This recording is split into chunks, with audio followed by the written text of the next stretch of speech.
Energy Media readers, yesterday Premier Jason Kenney gave a press conference at which he addressed the issue of the coronavirus's effect on global economy and likely to slow down. And then, of course, the price war that's erupted between Saudi Arabia and Russia and the effect that that is likely to have on Alberta. Again, not good. So we've asked Mike Holden from the Business Council of Alberta to help understand what kind of options Alberta has and what the Premier maybe could do, should do. So welcome to the interview, Mike. Thank you. So your response to the Premier's press conference? Well, I think the Premier more or less hit the nail on the head with his assessment of the situation. We're looking at an environment in Alberta where, through circumstances that are entirely outside of our control, we're being hit on three different sides. One is the regulatory uncertainty surrounding resource development projects. We saw that with the tech cancellation, rail blockades, and then on top of that, the COVID-19 and then the oil price war between Russia and Saudi Arabia at the exact wrong time. So we end up with a situation where global demand is slowing because of COVID-19, and that draws down oil prices, and then a price war and production increase occurs at the exact wrong time for the province. And so, there's not a lot that we can do to have anticipated that situation, and our ability to pull policy levers to withstand it is somewhat limited. Yeah, he called a committee of experts, I guess we'll call them, that Jack Mintz, the economist from the University of Calgary, is going to chair. I'm a little worried about that because, Jack is a tax guy, right? I mean, I'm not an economist. You're an economist. Give me your opinion. I don't think this is maybe the time for a tax cut. No, I don't think that, my sense is that he's not looking at a tax cut. I think that you're absolutely right. One of the impacts that this is going to have is that the provincial government's deficit projections are going to be thrown completely out the window. They were looking at $6 billion. Now the best case scenario is probably 8 to 10. It might even be double that. I think that what we want to see is the province should basically accept that because this is beyond their direct control, that these deficits are also beyond their direct control. So what I would not want the government to do is to either increase taxes or to introduce any dramatic new spending cuts in order to try to preserve the budget balance, because I think that's a ship that sailed, and we need to move on and try to find ways to stimulate the economy. And that raises the issue of the federal government's response to this, because again, this seems like a classic example of where the federal government should step in. These are, global kinds of trends and issues, and the government brings the big red checkbook with it. And frankly, there's lots they could do. I mean, they could make more money available for orphan well reclamation, for instance. So what's your take on that? Yeah, there are a whole bunch of things the federal government could do, and some of them the province can do as well, and those are things like short-term shovel-ready infrastructure projects to help stimulate economic growth.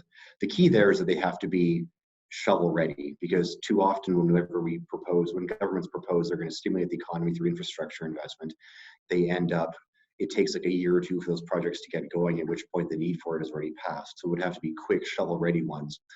Premier Kenney's been in Ottawa many times talking about the need to reform the Fiscal Stabilization Fund, which is something that's a federal program that's designed for this exact purpose, to help smooth out sudden drops in provincial government revenues. But there's a cap on that program that basically prevents it from being effective in Alberta. So there's a possibility there. And there's a lot of opportunity to work in areas like green tech infrastructure. The government has a strong climate change agenda, and maybe there's a way that they can use some of their spending power in Alberta to both stimulate the economy and try to advance some of their longer term goals. Yeah, see, I agree with you. And one of the things that personally, my little pet project would be a revival of the partial upgrading development project. That has the partial upgrading because it takes bitumen and upgrades it to a medium or heavy crude that will then flow in a pipeline. It has the potential to free up to 30% of existing capacity where it's shipping dilbit.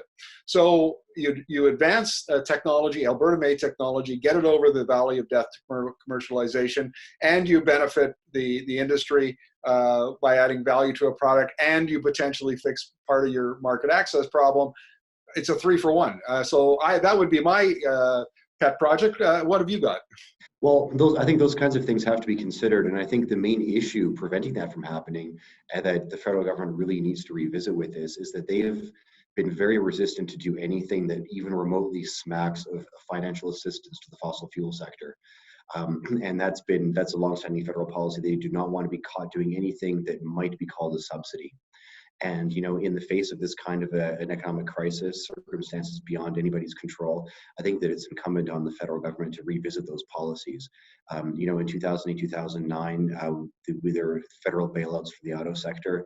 And I'm not saying that the energy industry needs to be bailed out necessarily, but it is an industry that is far more important to the Canadian economy than the auto sector was. And the kinds of measures that were deemed appropriate at that time for that industry, we need to apply those same rules consistently to the oil and gas sector.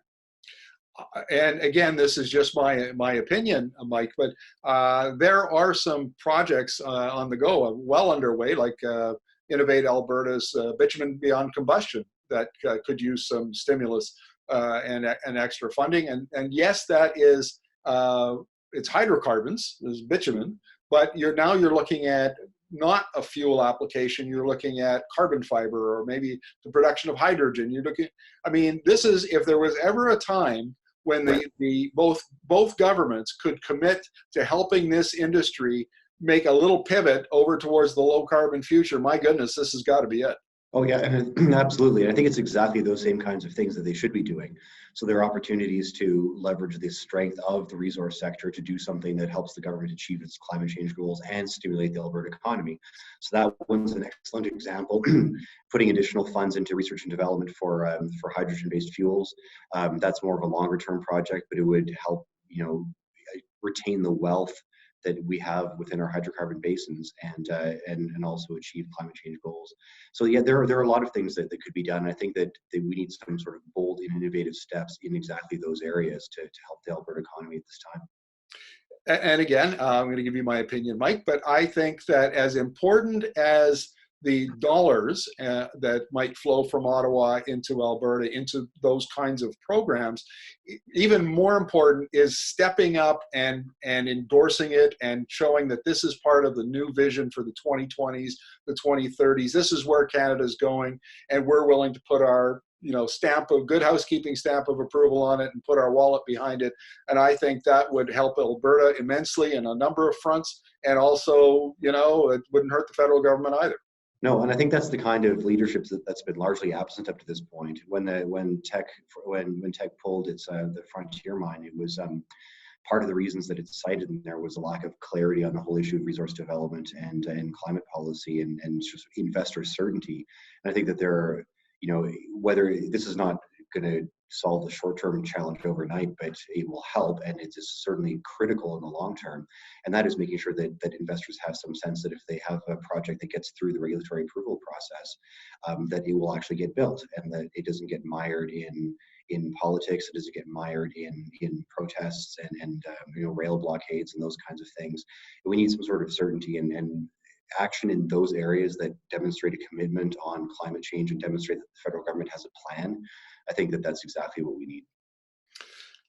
I couldn't agree more, and I look forward to chatting with you about this again. Mike, thank you very much for this. Sounds good. Thank you.